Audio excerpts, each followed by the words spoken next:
všech zjišťovala reportérka Jitka Cibulová-Okatná. Zdravíme. Dobrý den.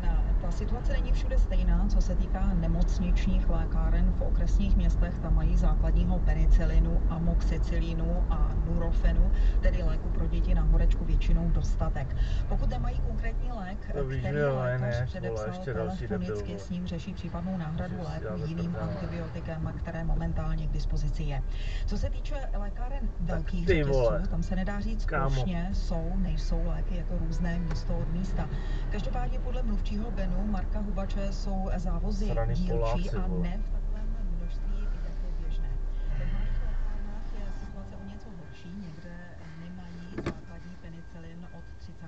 listopadu a nebo penicilinu s amoxicilínem jen několik krabiček.